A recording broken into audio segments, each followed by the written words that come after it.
নমস্কার।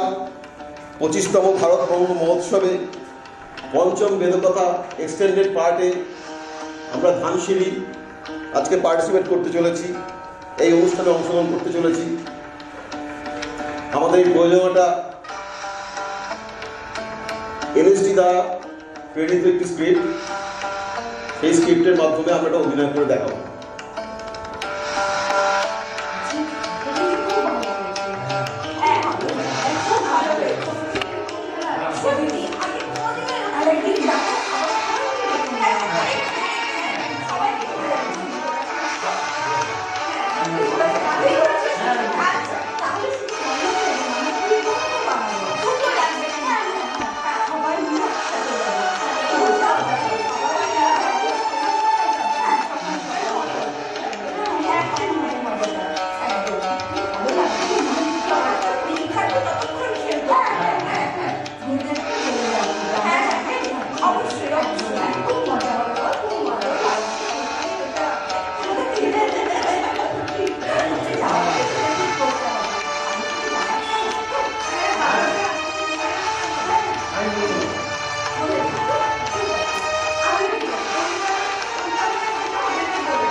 সুখী হও।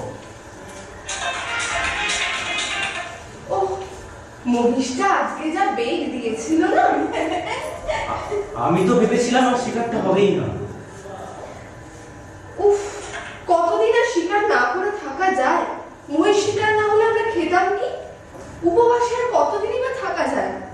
সুধার আগুনে ঝলসে নিয়ে খাওয়া হবে, আর ওই পশুর শিং দুটো দিয়ে আমি গলার একটা মালা বানাবো। আর আমার মালার কি হবে? না না, ওই শিং দুটো দিয়ে অস্ত্র বানানো হবে। বন্য সাপদের হাত থেকে রক্ষা পাওয়ার জন্য সেই অস্ত্রই আমরা কাজে না লাগাবো। না না না, আমি আগে বলেছি আমি মালা বানাবো। আমিও তো বলেছি মালা বানাতে।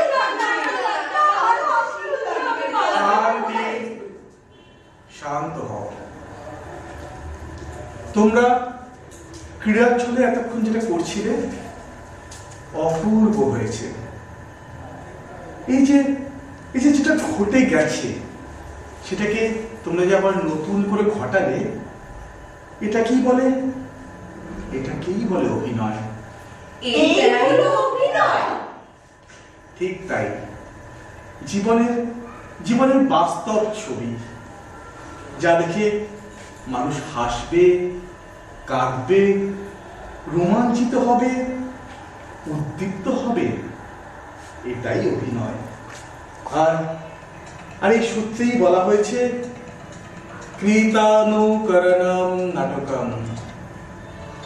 বেঁচে থাকার জন্য যে জীবন সংগ্রাম, সে কথা শুনলে আর যে কথা শুনলে অন্য উজ্জীবিত হবে, যা আমাদের আনন্দ দেবে, আমরা আমাদের এই যে অভিজ্ঞতাটা আনন্দের মধ্যে বর্ণন করবো। হ্যাঁ, তাই অভিনয়। অর্থাৎ তারই কথ্য ও লিখিত বচন হলো নাটক।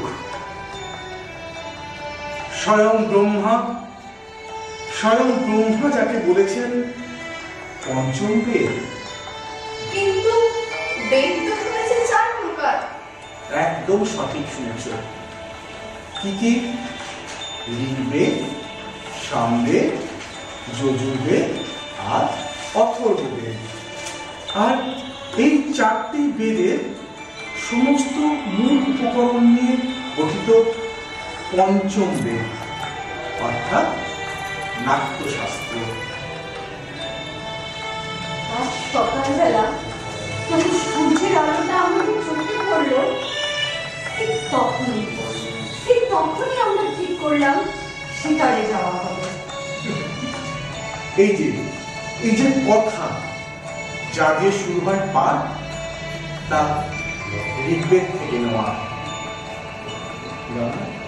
আজি আনন্দে ঘুরে শিশিরে পুষ্পগন্ধে মন হলো চঞ্চল। তারাপর সবে চল শিকারে চল।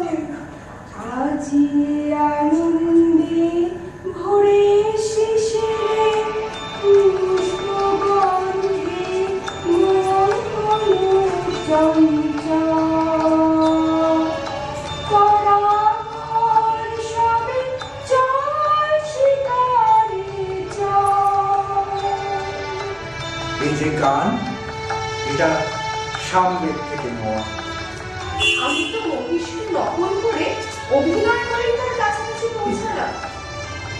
এই যে অভিনয় তুমি করলে, এই অভিনয় যজুর্বেদ থেকে সংগৃহীত। আমি গুরুদেব বলেছিলাম, কখনো চোখে মুখে ভয়, কখনো আনন্দের ভঙ্গি আনতে, তাহলে মহিষ আসতে পারবে। আমি অঙ্গে ভয় শ্বেত আর আনন্দে পুলক আনার চেষ্টা করছিলাম। একেই বলে রস। আর এই রস কোথা থেকে পাওয়া যায় না? অথর্ববেদ থেকে।